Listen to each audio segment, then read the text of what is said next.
Soul and 5 the rebirth of Tang San के इस episode की शुरुआत में हम देखते हैं कि टांग सेन जो होता है इसे फायर चारों तरफ से घेर ली होती है और इसे काफी ज्यादा दिक्कत हो रही होती है और टांग सेन इस टेम्परेचर का सामना करते हुए परेशान होते हुए मन में कहता है कि वैसे तो इस यांग फायर का जो टेम्परेचर है वो काफी ज्यादा हाई है, लेकिन मैं ये क्लियरली साफ साफ महसूस भी कर सकता हूँ कि मेरी जो फिजिकल स्ट्रेंथ है ये काफी स्ट्रॉन्ग हो गई है और फिजिकल स्ट्रेंथ टांग सेन की हमेशा से ही कमजोरी रही है जिसकी भरपाई ये जगह ही कर सकती है। इसलिए टांग सेन यहाँ की जो ब्लेसिंग एनर्जी होती है उसे एब्सॉर्ब करने लगता है और बॉडी के अंदर जाने से पहले ही ये इसे मिस्टीरियस हेवन स्किल की मदद से ट्रांसफॉर्म कर देता है और टांग सेन जो होता है ये ऊपर चढ़ना जारी नहीं रखता है बल्कि ये दूसरे ही स्टेप पे रुका रहता है और टांग सेन ऐसे ही शाम तक ठहरा रहता है और जब यहाँ से बाकी के लोग यहाँ से चले जाते हैं तो ये आधी रात तक और रुकता है, जिसके बाद ये हेवनली यांग माउंटेन ट्रायल को खत्म करके माउंटेन से नीचे आ जाता है और ये खुश होते हुए मन में कहता है कि मेरी जो स्ट्रेंथ है वो काफी ज्यादा इम्प्रूव हो गई है और सच में काफी बढ़िया हुआ जो मैं यहाँ पे आया और अगर मुझे इजाजत दी जाए तो मैं यहाँ पे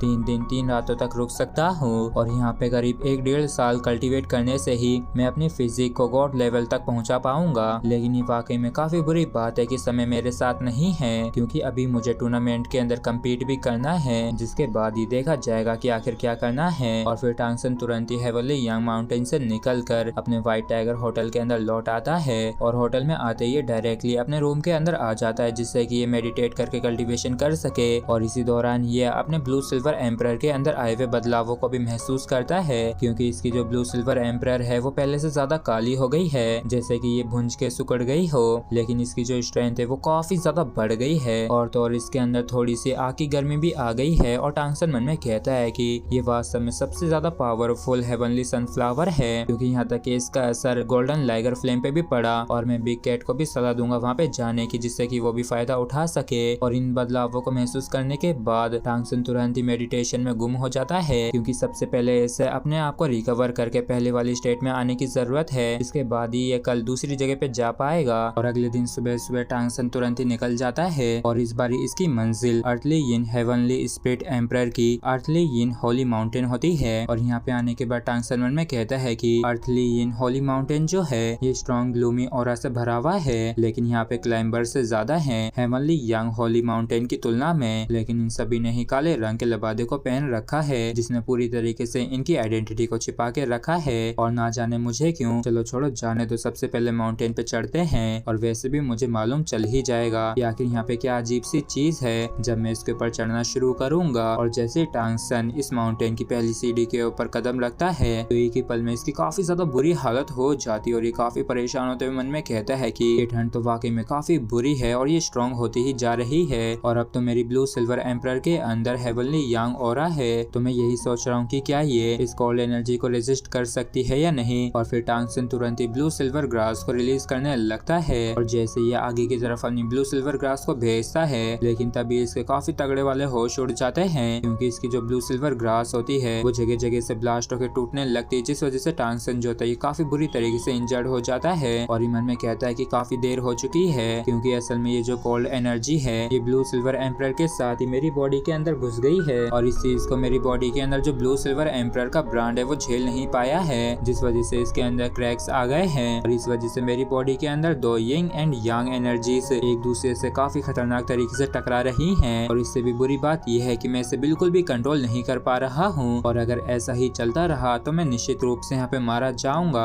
और फिर टांग सेन तुरंत ही टाइम चेंज का इस्तेमाल करता है और मन में कहता है कि मुझे सबसे पहले इनके बीच के कोलिजन को स्लो कर देना चाहिए जिसके बाद जल्द से जल्द यहाँ से बाहर निकलना होगा। और फिर कहता टांग सेन चढ़ाई करना रोक देता है और तुरंत ही अर्थली यिंग होली माउंटेन की रेंज से बाहर निकल के आ जाता है। लेकिन तभी हम अर्थली यिंग होली माउंटेन के टॉप पे एक मिस्टीरियस से बंदे को देखते हैं जो कि टांग सेन की इस हरकत को देख के कहता है कि एक और बेवकूफ अपने ख्वाबों की दौड़ से बाहर हो गया है और अगर यिंग यांग एनर्जी को इतनी आसानी से एक दूसरे के साथ इंटीग्रेट किया जा सकता तो रिचन एम्पायर को हमारे द्वारा ही काफी लंबे समय पहले डोमिनेट कर लिया जाता। और जैसे टांग सेन व्हाइट टाइगर होटल लौट के आता है तो बिना किसी हिचकिचाहट के तुरंत ही पीकॉक ट्रांसफॉर्मेशन को एक्टिवेट कर लेता है और काफी ज्यादा तेजी से अपने रूम के अंदर आके मेडिटेट करने लगता है। और टांग सेन ने कभी भी एक्सपेक्ट नहीं किया था कि जब यिंग यांग एनर्जी एक दूसरे को टच करेंगी तो इनमें इतना बड़ा म्यूटेशन रिएक्शन होगा क्योंकि इसकी वजह से इसकी बॉडी के अंदर जो ब्लू सिल्वर एम्परर ब्रांड है और जो मिस्टीरियस हेवन स्किल इन दोनों पे ही काफी ज्यादा असर पड़ा है जो कि इन दोनों की एनर्जी इसके आगे कुछ भी नहीं कर पा रही है, जिसकी वजह से यहाँ तक कि इसका जो सोल कोर है वो भी काफी ज्यादा अनस्टेबल होने लगा है। और ये तो बस जरा से ही